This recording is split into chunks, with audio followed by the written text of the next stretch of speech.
Good morning, this is Kasturi Day. Today I am going to continue with the reproduction in plants chapter. It is according to ICSE syllabus class 8. Okay, so let me start today with fertilization. So I told you the process of reproduction. It involves first comes the pollination. Okay, first the maturity of the flowers where the gynoecium and androecium both matures. Then comes the pollination.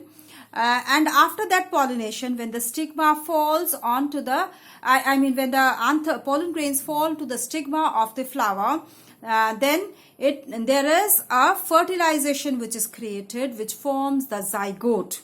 Okay, so how this fertilization takes place? Fertilization is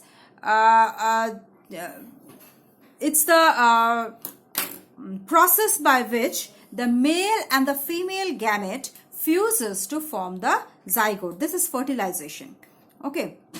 Now, first in this process, the first step is the pollen grains deposited on the stigma. Then what happens? Then pollen grains swells and they begin to grow a pollen tube. Okay. See, this is the figure you can see. This first the pollen grains are deposited on the stigma. This is the stigma. Their stigma. Then they swells and they start producing this pollen tube. This is the production of pollen grains which has started, and this has become it has grown the pollen tube. So it grows the pollen tube, and this pollen tube grows down through the style. It goes down to the style and enters the ovule into the ovary through the micropyle. Okay.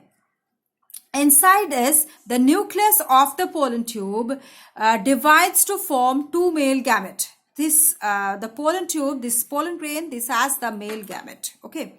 Now the nucleus which is present in the pollen grain, that divides to produce two male gametes.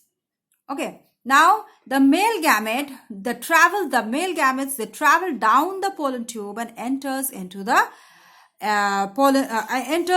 ovule, where it fuses with here what happens, there is a double fertilization takes place. One male gamete that fuses with the egg cell, and the other male gamete fuses with the with the secondary nucleus, you can say. Okay. So first what happens? The first male gamete which is fusing with the egg cell, that produces a zygote which produces the embryo after dividing several times. When the zygote divides several times, it grows into an embryo with two cotyledons and one embryonic axis. Okay. Now the embryo, which is ovule, which is inside the ovule, it develops into seed, and the ovary becomes the fruit. And the other parts of the flower, that is the calyx, corolla, stamen, style, which are remaining parts of the flower, they generally shed off after this growth has started. That is, after the embryo has started its growth to form the seed, and ovary has started to grow into fruit. At that time, what happens? The other three walls, they start falling off. Even the style also start falling off. Okay.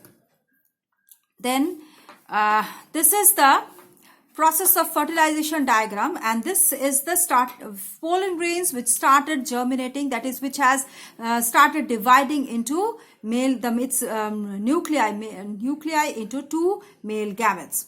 Okay. So this is the pollen grain structure which is started to grow the pollen tube, and the nuclei has divided to form tube nucleus and the main nuclei. Okay. Next we come to the fruit formation.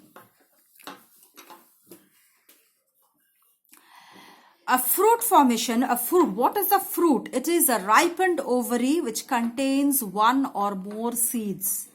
Okay. So fruit, what is a seed? It is a fertilized or developed ovule. And depending on the wall of the ovary, the fruit are of two types. One is fleshy and one is dry fruit. So fruit, which is a fleshy fruit, example are papaya, tomato, and dry fruits like pea.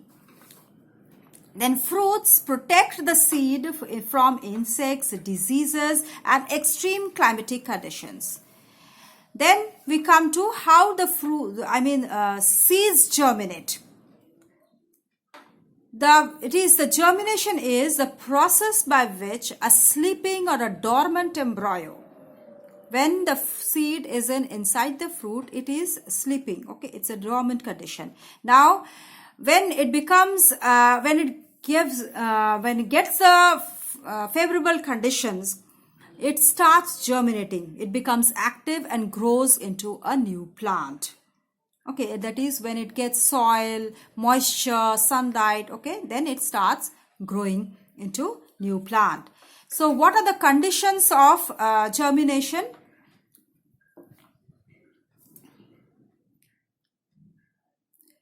It is water, suitable temperature, and oxygen. A germinating seed, for example, is a typical seed like gram or bean. It has a seed coat. Okay, it has a seed coat. This is the example. It has a seed coat. It is inside it. There is an embryo. A baby plant is there. This is the baby plant embryo. Okay. Which consists of two fleshy cotyledons. These are the two cotyledons. These are the two cotyledons.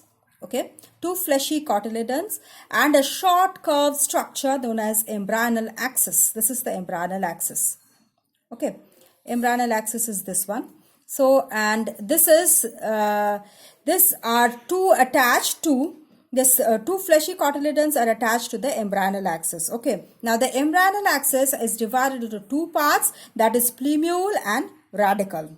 The plumule is the lower part of the axis forming the root system, whereas the radicle is the lower part of the axis which grows into the root system, and plumule is the upper part of the axis which consists of a small fleshy structure growing into the shoot system. This is a leafy structure.